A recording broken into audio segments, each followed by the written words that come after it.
Fire me anytime. Here's a way I used malicious compliance to get paid for doing nothing for the next year, while dedicating my efforts to the success of the competitors of the people who are paying me. This one is exceptionally long, but I hope you consider it worth the time. The setting. Office of a small plumbing company offering residential and commercial services, 6 days per week plus emergency service after hours and Sundays. 3 employees that handle dispatching technicians, invoicing, scheduling, parts ordering, etc. We all have the same skill set and cover each other's backs. Technically, we've all been hired as dispatchers. Take note. Administrative stuff like payroll, accounts receivable, accounts payable, marketing are all done at head office, which has another 2 locations just like ours. The cast. OP, 30s guy, single, no kids, very flexible schedule. Smashlay, late 20s, single mom raising 3 brats between 5 and 10 years old. Constantly leaving early and missing days due to motherhood duties, doctor appointments, school meetings, etc. Howard, older than dirt. I think he helped Noah build the Arkansas. Has even more elderly parents with dementia, and has an arrangement with his sister. He lives with his parents on Friday Sun and works Monday through Thursday. Not available on the weekend under any circumstances. His sister lives with the parents Monday through Thursday. Howard doesn't need the job, but if he leaves, then his sister will offload some of these days onto his plate, and he's having none of that. SOB, you'll meet him later. So the way this worked was Howard would come in at 6 a.m. and work until 2:30 p.m., Monday through Thursday. Smashlay would come in and work 9 a.m. to 3 p.m., Monday through Friday, after getting her kids off to school and leaving early to pick them up. She would cover the weekends remotely from home. She also came in at 6 a.m. on Fridays, since Howard wasn't in. I would come in at 11 a.m., work to 7:30 p.m., Monday through Friday, and cover on-call emergencies after hours. My hours were altered from the 8 to 4:30 in my contract by verbal mutual agreement. I didn't mind. I liked to sleep in. All went along fabulously for a couple of years, until Smashlay fucked it all up. One of her duties was vetting and submitting timesheets for payroll, and head office noticed that one of the techs was consistently making more than the others. It turned out that Smashlay was doing some horizontal dancing with one of the plumbers and was inflating his hours on the payroll. It all came to light when a customer called for a warranty issue on some work that was done, and we could find no records in our system. The customer insisted that our tech was out, and the lady on the phone had told them that there was a 20% discount for cash. Emails were sent to head office, GPS records of the truck were examined, and their little scheme was discovered. She was puffing hours for the plumber, and they were making money on cash side jobs on the weekend. Both were fired for cause, and Smashlay was stuck trying to raise 3 kids with no job and no unemployment. So now it's just me and Howard. HR and owner called us into a meeting and explained that Smashlay was no longer employed. We worked out a temporary arrangement for scheduling until a 3rd person could be added to the team. Howard would work his usual Monday through Thursday, staying until 4 p.m. on Mon and Tuesday. He would pre-dispatch any late calls, which we would try to avoid. The field supervisor for the plumbers would take after-hours calls directly on Mon and Tuesday. I would work Wednesday through Sunday and come in at 8 a.m. on Friday and work until my regular close time. I would pre-dispatch the plumber's first calls on Thursday nights. I covered after-hours calls Wednesday through Sunday. We were assured that this was a temporary arrangement until a replacement for Smashlay could be found. She was let go last May. With only 2 people covering the office, neither Howard nor I could take any time off, as there was nobody to cover. September 1st, enter SOB. SOB was brought into the picture to handle administrative stuff, which admittedly had gotten a little loose when only Howard and I were covering. Things like missing POs on parts orders, missing packing slips, reports of revenue and expenses being incomplete, that sort of thing. We were far too busy just trying to keep things running shorthanded to deal with any of this stuff. Howard and I were also told that SOB would cover the dispatch board, if required. He was an ass. He came into the shop claiming that he had been brought in to whip us into shape. I couldn't stand him from the beginning. Abrupt, aggressive, and with a vocabulary that used a lot of swear words. Just a dick. Whatever. Let him handle the outward-facing stuff, dealing with vendors, ordering parts, fleet maintenance, all that crap. He also handled timesheets for payroll and reporting to head office. Fine. I am good with that, and if I have to deal with his bullshit for a couple hours 3 days a week, fine. I only worked under the same roof with him Wednesday through Friday, from 11 a.m. until his departure around 5 p.m. It was endurable. I had requested time off twice after he arrived and had been denied both times. Worthy of note is that my contract specified 3 weeks holiday a year, and up until he arrived, I had only taken 2 days off in the spring. Fast forward to late November. If anything, SOB had gotten worse. He was really getting under my skin, and I had just about had enough. I have a teensy issue with anger, and it was becoming more and more difficult to rein in my rage and kick the shit out of him. Then came the straw that broke the camel's back. I looked at my pay stub and saw that I was short 5 hours. I get paid not only for the hours I am scheduled, but also for time I put in covering after-hours emergency calls. This routinely put me up around 46 to 48 hours a week, with overtime after 44 hours. So these 5 hours I was short were overtime hours. I went to SOB on the Friday payday and asked for an explanation. He replied that he had been directed to bring overtime down, and if I check my email, I will see a directive that states that under no circumstances is anyone to work overtime in this office. This was clearly directed at me and me only, as Howard only put in 38 hours a week and didn't cover on-call. So why am I short 5 hours on this pay? I deducted 30 minutes each day for lunch. But I don't take a lunch. I just eat a sandwich at my desk. Doesn't matter. I can take 30 minutes off your pay each day as unpaid break time. It's the letter of the law. But I actually work these hours. Are you serious? You're deducting time for breaks I didn't take? It's the letter of the law. You don't like it? Take it up with the labor board. I don't have time for this shit. Get back to your fucking desk and do your fucking job. All right, motherfucker. Now it's on. Piss me off all you like. Be a dick all you like. But fuck with my money? You are going to pay. I will fuck you over hard.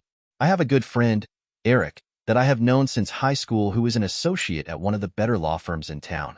I invited him out for a few beers and some wings on Sunday night and asked him if his firm handled stuff like this. You know, it's amazing the amount of advice you can get for a few pieces of chicken and some beer. Monday, I drove across town to a store and bought one of these. They are pretty easy to get. Just Google Spy Shop for your city or order one off Amazon. I fiddled around with it and figured out how to get it to work. On Wednesday, I showed up for work at my usual 11 a.m. start time, and things in the office were business as usual until 4 p.m. on the dot. I took my sandwich, a Coke, and a paperback novel and sat in my car. It didn't take long. About 10 after 4 SOB comes storming into the parking lot and demands to know exactly what the fuck I am doing. Taking my lunch break, I replied. The phones are ringing off the hook. Jeff needs to process a credit card payment, and Mike is just about to clear his call. I need you back in there right now. Sorry, SOB, but if you're not paying me for my break time, then I am not working through my break time. Either you handle it, or I'll take care of it in, checks countdown timer on cell phone, 17 minutes. And then I rolled the window back up. It was beautiful. SOB turned red and stomped back into the office. When I returned, he demanded to know what the hell I thought I was up to. I am entitled to a 30-minute unpaid break. You took that time off my timesheet, so now I am taking my break. I am entitled to it. It's the letter of the law. He sputtered, but had no response, so I went back to my desk.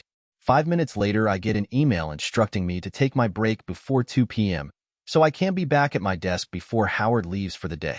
I replied to his email, BCC copying the owner of the company and HR. I replied that I was unable to do so because, as per labor law, I was not entitled to a lunch break until 5 hours into my shift. Therefore, I would continue to be away from my desk for 30 minutes beginning at 4 p.m. I even snipped and pasted a paragraph from the Labor Board website to support my position. He came into my office and chewed me out at length. I wouldn't budge. I told him, it's the letter of the law. If you have a problem with it, take it up with the Labor Board. On Thursday, just after SOB left for the day, I composed and sent him an email, again BCC copying an owner and HR. I explained that I had agreed to changing my hours on a temporary basis until a third person could be added to the office. I also agreed to continue to work them until the transition was complete. As SOB was now firmly in the groove, I now withdraw my consent to the change of hours as contractually specified, and beginning Monday, would revert to the hours in my contract. Friday I show up at 11 a.m., and SOB is waiting for me with a printout of the email. HR and owner have been calling me. What the fuck is this all about? Simple. When I was hired, my hours were in the contract. Monday to Friday, 8 a.m. to 4:30 p.m. They were changed by verbal agreement. Well, I withdraw my consent and stand on the hours specified in my contract. Fuck that. You work the same hours until I tell you differently. The hours of service in the contract are the letter of the law, contract law. If you want to change the hours, we can always renegotiate the contract. You want to alter the hours, fine, then I want to alter my rate of pay. There was a flurry of emails. He would send them to me, and I would copy HR and owner on my replies, since he wasn't copying them in at all. So I worked Sunday, as usual, then showed up Monday at 8 a.m. Howard asked me what the hell was going on, because SOB was bad-mouthing me all over the place, to him and to the techs. One thing you should know is that a good dispatcher in the service industry is a rare thing. There are trucking dispatchers and taxi dispatchers and tow truck dispatchers, but finding one that knows how to balance plumbers and customers and solve problems is tough. I get along with all my plumbers, and they are asking me what's happening. I take the high road and basically reveal nothing. I get along with these guys quite well. Towards early afternoon, I send SOB an email explaining that there are some late calls. How late do you need me to work? He replies, until the calls are run. Perfect. So I end up working until 6:30. Same on Tuesday, but 7 p.m. Wednesday too. Sent emails both days, and SOB told me to stay both times. He replied to me only, and I sent an okay email reply copying the bosses in. By Thursday morning, I had racked up 39.5 hours. 38 were in the office, and 1.5 hours taking after-hours calls. About 10 a.m. I sent an email, again copying the bigwigs, and detailing my hours for the week, explaining that at 12:30 p.m. I would have a total of 44 hours, and as per SOB's directive of such and such a date prohibiting overtime, I was left with no choice but to go home. Just before I hit send, I turned to Howard and said, "You might want to make some popcorn." SOB comes storming in and demands to know what the fuck. Well, SOB, I am only following your directive. You said no overtime, right? Well, as of 12:30, I will be on OT. Unless you say different, then I have to go. So it's either rescind the no overtime, or I head out. Your call. SOB is now fucked. He's been told to dial back on the overtime, and now he's going to have to pay me OT for half of Thursday, all of Friday, and all of Saturday, or cover the dispatch board himself. Work the fucking weekend, goddamn it. You miserable fuck. You'll pay for this shit. Okay, I need that in writing. And I can't work Sunday. You have to. Listen, you little shit. You don't tell me when I have to work. I tell you when you have to work, and you're working Sunday. Nope. Labor law says specifically that I get 1 day off in 7. I can show you. Since I worked last Sunday, and I am working every other day this week, I get this coming Sunday off. It's the letter of the law. Howard can't work it. I can't work it. So I guess you have to. But my kid has a tournament on Sunday. Can't you bend the rules? Sorry. It's the letter of the law. SOB was a real treat to be around for Thursday and Friday, I assure you. And my little spy pen recorded every word out of his mouth. Monday I come in. I think this was the 26th of November, and the owner and HR and SOB are waiting for me. Owner and HR want to know what the hell is going on. They're getting reports that I am being insubordinate and threatening to abandon my job. SOB wants to can me, and up until 2 weeks ago I was a model employee. I explain everything and refer them to the emails that I copied them in on. They ask what started this whole mess, and I told them that SOB had said he was told to reduce overtime and took time off my check that I had actually worked. He demanded that I go back to work on my break and that I schedule my break 3 hours into my shift. I laid it all out. Owner gave SOB the stink eye and said, "I never told you to dial back OT." They asked me if I would be willing to go back to the hours I was working before. We can discuss it, but since this would be a major change to my employment contract, we will need to renegotiate it, including my rate of pay. Can you go back to those hours, and then we'll schedule a meeting? No, thank you. If I revert to previous hours, then you have no reason to schedule a meeting. We do the meeting first, then once we have a deal, you get the hours changed. Let us talk about it. We'll get back to you. Okay, but you need to discuss this soon.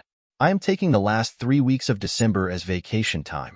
SOB explodes, with owner and HR right there. You cocksucker, you're not taking any fucking vacation without my approval, and I'm not approving a goddamned fucking minute of vacation for you. I turn to owner and HR. By labor law, I am entitled to vacation time yearly. By contract law, I am entitled to 3 weeks. So far, I have taken 2 days this year. I have requested vacation twice, and SOB denied it both times. I couldn't take it in between when you fired Smashley and hired SOB because there were only 2 of us in the office. I get 3 weeks a year, and we are coming up to the end of the year. Company policy is use them or lose them, so I am using them. HR says, we'll pay you out the accrued vacation time. I look at her and reply, I don't agree to your offer. I am entitled to the time. I want the time, not the money. She thinks for a minute and says, we'll roll it over into the new year.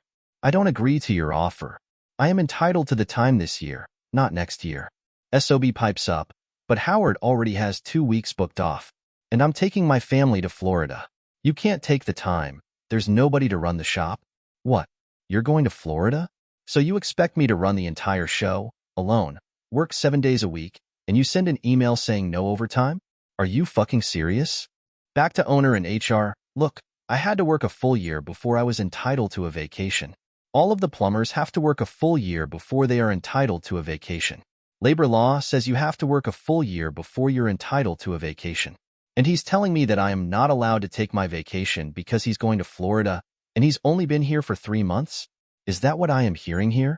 You guys told me to hold off on vacation time until we got a third-person points at SOB. Well, there he is, right there, and I am taking the vacation I am entitled to. No payout, no rollover. And if you want to renegotiate my contract, it can wait until the new year. And I stormed out of the office. I don't know what the rest of the meeting was like, but about an hour later SOB starts chewing me out again, saying how he's out thousands of dollars and now he has to tell his kids that they aren't going to Disney World. Calls me every name in the book. The next 2 weeks were hell. What an asshole. Calling me names, telling me he won't rest until I am out on my ass, telling me I'm the worst piece of crap he ever worked with. So I took my vacation time, didn't do a damn thing, didn't travel, just kicked back and relaxed, and spent time with my parents over the holidays. I get back in January, and there's a new face sitting at my desk, and SOB is there with a shit-eating grin and my separation papers. HR put laid off rather than fired, so I had that going for me, which was nice. Now where I live, if someone calls a former employer for a reference, all the former employer is permitted to say is the time frame the former employee worked there, and whether or not he would be eligible for rehire. So a few days into January, SOB gets a phone call. Hi, SOB. My name is Eric, and we're looking at OP's resume here. He says you were his most recent employer. You're on speaker. What can you tell us about him? SOB goes off like a stick of dynamite, calling me every name in the book, saying that I was a horrible worker, lying about missing time, telling all sorts of bullshit. I let him go on and on. Hey, SOB. Recognize my voice? He stops his ranting. Yeah, you fucker. I know your voice. Ever hear of the law offices of Dewey, Screw'em, Ober, and Howe? They're lawyers. And this call is being placed from their conference room. Nice talking to you, SOB. The next call we're making is to owner and getting his lawyer's name. It took a while, but a meeting got scheduled with owner, HR, SOB, owner's lawyer, me and Eric. Eric explained that I was starting a claim for wrongful dismissal, and this meeting was to explore the possibility of a settlement. We laid out everything. Every email, a timeline of events, and then the piece de la resistance, a supercut of the audio of SOB yelling, threatening, ranting, and just being SOB. It was beautiful. SOB went white. Owner stared at him the whole time, like he wanted to erase him from the face of the earth. They asked us to excuse them for a few minutes, so Eric and I went for a coffee and chuckled. They texted us within 20 minutes to return. Owner's lawyer explained that they were admitting no liability or wrongdoing, but that, as a gesture of goodwill, they were willing to offer me 3 months severance if I would sign a waiver. Eric smiled, declined, and then played the tape from the conference room about the reference. He also mentioned that he was present at the time, and so were 2 of his colleagues, and all were willing to file affidavits to that effect. Another break. We came back, and they upped the offer to 6 months. We countered with 2 years severance. Eventually, we settled on 15 months, with me to collect a check every 2 weeks, as if I was employed, based on an average of my hours for the past 6 months of my employment. And I had racked a lot of overtime in those 6 months. They even tried to stick a clause prohibiting me from working for anyone in the same industry while the deal was in effect, but Eric spotted it and had it struck out. My skill set is in demand, and it didn't take long for me to find another job doing the same thing, but for one of their competitors. It's awesome. These guys pay me on one Friday, and my working job pays me on the next. I am racking up savings like you wouldn't believe, and Eric was pretty gentle with his billing. Sob? He was canned in no time, and between me and owner's network of contacts, the rumor mill has basically made him untouchable. He's still looking for a job, as far as I know. I did tell my new employer to shit-can his resume if they ever got one. But if I ever get a phone call asking me for a reference for SOB, all I can tell them is that I worked with him for 4 months in 2018. I can't say more than that. It's the letter of the law.